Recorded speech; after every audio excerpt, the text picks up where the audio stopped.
نن هغه خلک چې اجلاګانو په جوماتونو کې نه ولاړ دي او خلکو ته دین ښایي دا تبلیغ برکت نن چې د دنیا په ګوټ ګوټ کې بسترو والا ګرځي تبلیغ والا او د دنیا په ګوټ ګوټ کې نن کافر مسلمانېږي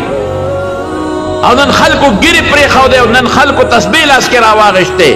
او نن خلکو منځونه زده کړل او نن د مستوراتو په جوماتونو کې خلکو پردې جوړې کړلې او نن د افریقې نوالت په ځنګلاتو کې تبلیغ والا لګیا دي په امریکا کې لګیا دي په یورپ کې لګیا دي د چا برکت د مولانا محمد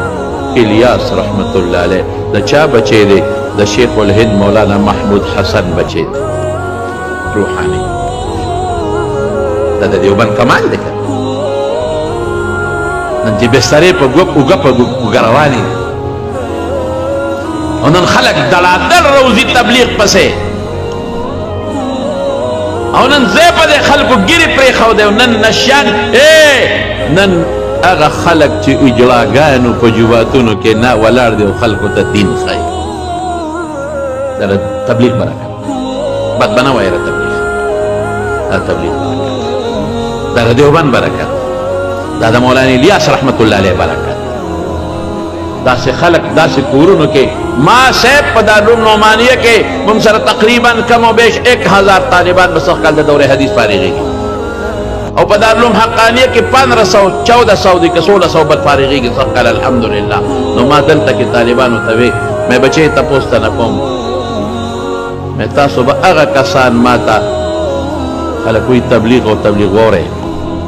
خلک وایي تبلیغ ما وی هغه کسان لاس اوچت کړه چې د تبلیغ د برکت نه علم پسې راوځي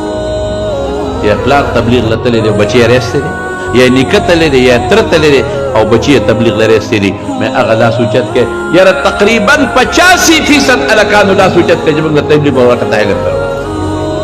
دقسې په دارالعلوم حقانیه کې مې وویل 85% کسانو لاس اوچت کړه موږ د تبلیغ د برکت د دین ټولې شیبې چې یو بل سره متفقې که نه نو دین به چلیږي که موږ یو پسې او بلبل پسې او بلبل پسې دین به ودرېږي دا خو د دین شعبې دي په ګاډي کې د ټایر خپل ځای دی هغه شیسي هغه منداڼو چې مخکې رستو کوي څه ورته ګیر د هغې خپل ځای دی د انجن خپل ځای دی هغه ټایرنګ د هغې خپل ځای دی که یو کار پرېږدي ګاډي نه شي تللی انجن وایي دا ګاډي خو ده چلو ټایر چې ورته پنچر شي وي ستا پلار دی اوس او چې ټایر هم ټیکي او انجن هم ټیکي امنداڼو کار پرېږدي ته زور لګې هغه نه مخکې کېږي او نه رستو کېږي او داسې او داسې وایي ځکه نه زه ولاړ یم ستا پلار دی روان شي ګاډۍ به کله روانېږي چې ټول د ګاډي پرزې یو بل سره په اتفاق شي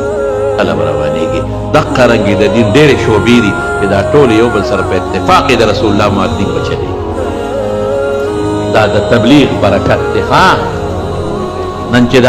دا خلکو ګیرې پرېښې دي او دا منځونه یې زده کړل او دا بوډاګانو منځونه زده کړل دا د تبلیغ برکت دی نن د افریقې په ځنګلونو کې هغه خلک چې کلمه نه ورځي ورشه د هغې نه عالمان جوړ شوی تبلیغ برکت دی نن د امریکې په روډونو باندې تبلیغ دعوت چلیږي نن د برطانیې په روډونو کې تبلیغ دعوت چلیږي نن دنیا عیسایان او یهودیان حیران دي چې دا کم خلک دی دا پټکو والا او دا ګیر والا دا دوی څه کوي الحمدلله ټول وایي الحمدلله دا د چا برکت د مولانا الیاس رحمت الله علیه مولانا الیاس څوک دی د شیخ الهند شاګرد دی شیخ الهند څوک دی د مولانا قاسم نانوتوي شاګرد